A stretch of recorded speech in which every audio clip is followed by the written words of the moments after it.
Hello everyone, welcome to your own channel. In today's video, we'll be discussing about Site 1 diuretics. So what are they? The diuretics which work on PCT of the nephron are called Site 1 diuretics. Means जो diuretics proximal convoluted tubules पर work करेंगे उन diuretics को हम कहते हैं site 1 diuretics. और ये तो आप सब जानते ही हैं। This part of the nephron will called as PCT या प्रॉक्सिमल कन्वोल्यूटेड ट्यूब्यूल। तो इसके बारे में हमें क्या पढ़ना है कि ये होते क्या हैं, कैसे वर्क करते हैं बॉडी पर और कैसे बॉडी इन पर वर्क करती है, किन किन कंडीशन में इन्हें देना चाहिए, यूज़ कैसे करना चाहिए, इसका मैकेनिज़्म क्या है, ठीक है, किन कंडीशन में यूज़ नहीं करना चाहिए, ये सब हमें आज पढ़ना है। तो इनका काम क्या है? They inhibit carbonic anhydrase enzyme in renal tubule and causes excretion of sodium bicarbonate and water. Means carbonic anhydrase inhibitor. Carbonic anhydrase inhibitors. They are called. काम क्या बताया मैंने? इनका काम बताया कि कार्बोनिक एनहाइड्रेज को इनहिबिट कर देते हैं और इनहिबिट करने के बाद यूरिन के अंदर सोडियम बाइकार्बोनेट एंड वाटर की जो वैल्यू है उसको इंक्रीज़ कर देते हैं, जिसकी वजह से हमारी ये जो यूरिन है वो एल्कलाइन हो जाती है, जो कि हमें चाहिए था। ठीक है, क्या किया इन्होंने क्या किया? यूरिन के अंदर सोडियम बाइकार्बोनेट एंड वाटर बढ़ा दिया, जिससे कि यूरिन जो है एल्कलाइन हो गया और यही रिजल्ट हमें चाहिए था। ये इनका काम है। ठीक है, तो कार्बोनिक एनहाइड्रेज इनहिबिटर्स का काम तो हमें पता लग गया कि ये कार्बोनिक एनहाइड्रेज को इनहिबिट करेंगे। बट कार्बोनिक एनहाइड्रेज क्या होता है? कार्बोनिक एनहाइड्रेज का अगर हम वर्क देखें बॉडी में, अगर देखें एज मेनली, तो कार्बन डाइऑक्साइड एंड ऑक्सीजन की वैल्यूज़ को बराबर रखना। ठीक है, बट इन केस ऑफ अगर हम देखें रीनल मतलब किडनी के केस में अगर हम देखेंगे तो सोडियम बाइकार्बोनेट्स की मतलब एनायन एंड कैटायन की वैल्यूज़ को बराबर रखना। मीन्स जो वॉल्यूम यहाँ पर है इन द ट्यूब्यूल मतलब पीसीटी के अंदर और इन द ब्लड, ठीक है, तो बराबर रखना। मतलब ब्लड एंड रीनल ट्यूब्यूल को कैसे रखेंगे? आइसोटोनिक।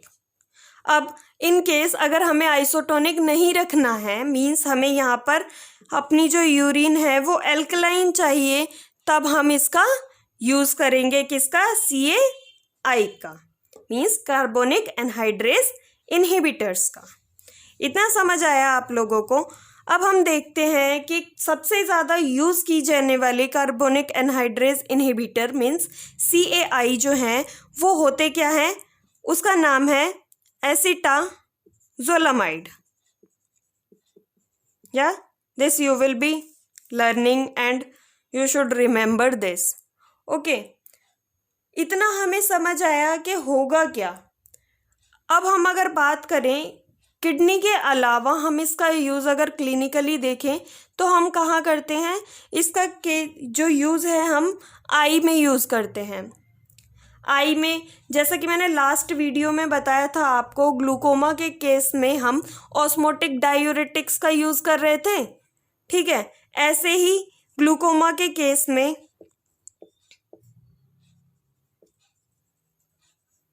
हम साइट 1 डायूरेटिक्स का भी यूज़ करेंगे।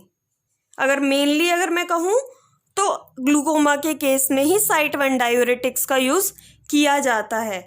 ग्लूकोमा में होता क्या है? एक्वस ह्यूमर ज़्यादा बनता है ना। अगर जनरल टर्म्स में अगर बात करें तो ग्लूकोमा के केस में क्या होता है?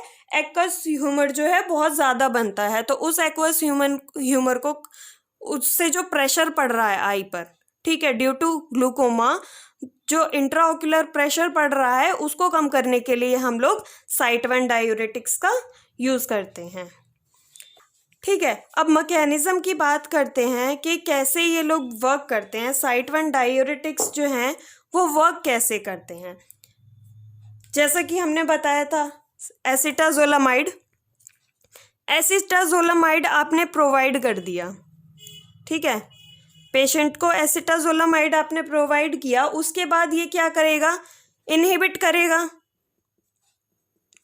ब्लड में जाएगा, वहाँ तक किडनी तक इनहिबिट करेगा सीए को, मतलब सीए आई बन जाएगा, है ना, कार्बोनिक एनहाइड्रेज को इनहिबिट करेगा, सोडियम बाइकार्बोनेट एंड वाटर का एक्सक्रीशन कराएगा, प्रमोट कर देगा एक्सक्रीशन को, और उसके बाद यूरिन अपना एल्कलाइन हो जाएगा। This is the function. या उसके बाद हमें क्या देखना है कि हम इसका यूज़ कहाँ कहाँ करेंगे। ठीक है, कहाँ यूज़ करेंगे साइट 1 डायूरेटिक्स का। अगर हम मेनली कहें तो एज अ डायूरेटिक, इसका मतलब ऐसा नहीं है कि हमें यूरिन का प्रोडक्शन बढ़ा दिया, बट इस केस में जैसा कि हम बता रहे हैं कि पूरी वीडियो में मैंने बताया कि एल्कलाइन करेगा, एल्कलाइन करेगा, एल्कलाइन करेगा, या एल्कलाइन कर देगा यूरिन को। ऐसा नहीं है कि वाटर का कंटेंट बहुत ज़्यादा हो गया, ऐसा नहीं होने वाला है। तो यूज़ क्या किया जाएगा, एज अ डायूरेटिक इसका यूज़ नहीं करते हैं। क्यों नहीं करते हैं, क्योंकि इसकी लो एफिकेसी है, या due to its low efficacy we are not using it as a diuretics. Okay, it is used in the case of first glaucoma. जैसा कि मैंने बताया, ग्लूकोमा के केस में high production of aqueous humour होता है, या एक्वस ह्यूमर ज़्यादा बनने की वजह से आईओपी इंक्रीज हो जाएगा। What is IOP, intraocular pressure. अब आईओपी इंक्रीज हो गया तो आई में बहुत सारी प्रॉब्लम्स हो सकती हैं, है ना। तो इसका यूज़ हम कैसे करते हैं, उस टाइम पे आईओपी को डिक्रीज करने के लिए ग्लूकोमा में हम यूज़ करते हैं इनका। Acetazolamide is used in congestive glaucoma. ठीक है, अगर कंजेस्टिव ग्लूकोमा है तो ओरली यूज़ करेंगे। एक्यूट है, अगर एक्यूट कंजेस्टिव ग्लूकोमा है तो इसको एज हम यूज़ कर लेंगे ओरली भी, और आप चाहो तो आईवी भी यूज़ करते हो, डिपेंड्स ऑन द डॉक्टर। ठीक है, अगर टॉपिकल कार्बोनिक एनहाइड्रेज इनहिबिटर अगर हम यूज़ कर रहे हैं, या ब्रिंजोलामाइड यूज़ कर रहे हैं, डोरजोलामाइड यूज़ कर रहे हैं, तो क्रोनिक सिंपल ग्लूकोमा में यूज़ कर सकते हैं उनका। एसिटाजोलामाइड को हम ओरली और आईवी भी यूज़ कर लेंगे, है ना। अगर हम बाकी के डायूरेटिक्स यूज़ कर रहे हैं, मींस बाकी के साइट 1 डायूरेटिक्स यूज़ कर रहे हैं, जैसे कि ब्रिंजोलामाइड, डोरजोलामाइड, ठीक है, तो उनको किस ये केस में यूज़ करेंगे, क्रोनिक सिंपल ग्लूकोमा के केस में। समझ आया इतना? हाँ, तो हमारा जो नेक्स्ट यूज़ है, अगर कोई भी ड्रग ले ली किसी ने, नॉर्मली भी अगर कोई ड्रग जो है वो एसिडिटी प्रोवाइड कर रही है, मींस एसिडिक बिहेवियर उसका था, ठीक है, और एसिड पॉइजनिंग हो गई पेशेंट को ड्यूरिंग एसिड पॉइजनिंग।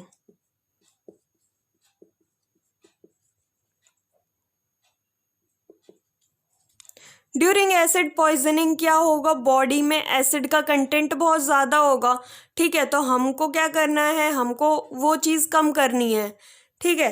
तो उस केस में हम लोग यूरिन को एल्कलाइन करके हम ये काम कर सकते हैं in case of acidic drug poisoning में। नेक्स्ट यूज़ क्या है इसका, नेक्स्ट यूज़ है in case of mountain sickness. Means अगर कोई पेशेंट एट हायर एटीट्यूड है, या पेशेंट ही नहीं, कोई भी ऑर्गेनिज्म या कोई भी इंसान माउंटेन पर है। माउंटेन सिकनेस का मतलब क्या होता है कि ड्यू टू हायर एटीट्यूड किसी भी पेशेंट को, किसी भी पर्सन को रेस्पिरेटरी डिस्ट्रेस होता है, ब्रीथिंग प्रॉब्लम हो सकती है, तो उस केस में हम प्रोवाइड करते हैं site 1 diuretics. In case of mountain sickness, ठीक है। और माउंटेन सिकनेस के केस में सिम्टोमेटिक ट्रीटमेंट प्रोवाइड करने के लिए, जैसे हमें सिम्टम दिखे वैसे ट्रीटमेंट प्रोवाइड करने के लिए हम लोग यूज़ करते हैं इसका, ठीक है। हमने यूजेस पढ़ लिए कि ग्लूकोमा के केस में यूज़ करेंगे, एसिड पॉइजनिंग के टाइम पर यूज़ करेंगे और माउंटेन सिकनेस के टाइम पर यूज़ करेंगे, ठीक है। नेक्स्ट हमें क्या देखना है, इसका एडवर्स इफेक्ट या फिर कॉन्ट्राइंडिकेशन। एडवर्स इफेक्ट क्या हो सकते हैं इसके,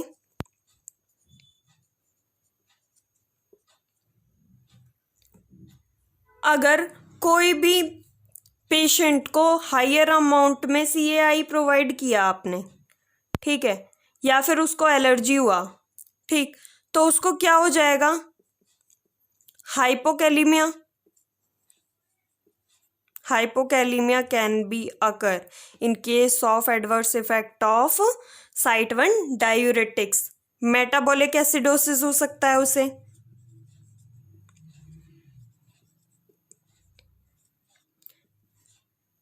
ठीक है।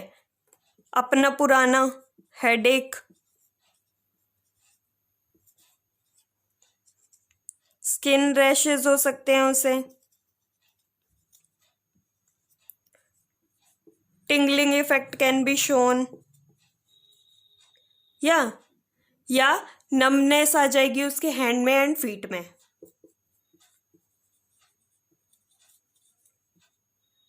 In hand and feet.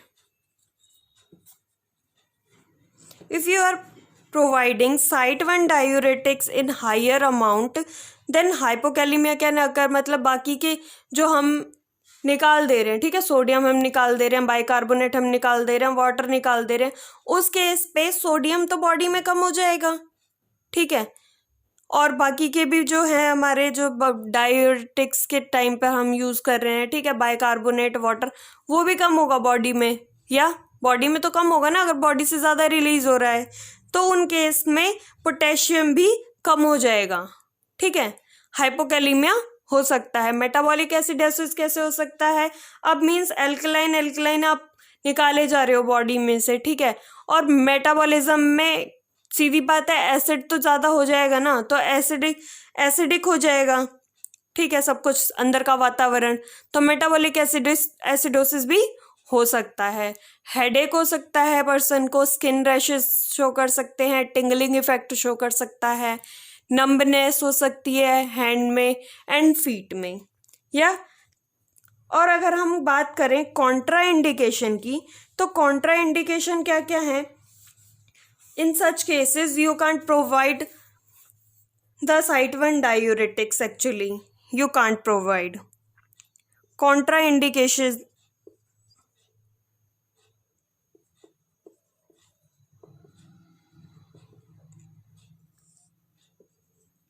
COPD के केस में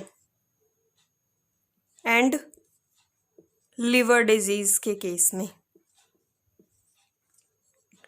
मीन्स COPD के केस में हम नहीं दे सकते, क्रोनिक ऑब्स्ट्रक्टिव पल्मोनरी डिजीज के केस में आप साइट 1 डायूरेटिक्स का यूज़ नहीं कर सकते, जैसे कि हमने पुरानी वीडियो में भी बात की थी। COPD के केस में diuretics are contraindicated and in the liver also. For this I will give the link in description box so you can see that. So हम आज की वीडियो यहीं समाप्त करते हैं। Thank you so much video देखने के लिए। अगर वीडियो अच्छी लगे तो लाइक कर देना, शेयर कर देना, सब्सक्राइब कर देना। Thank you so much. This is Neha Sharma.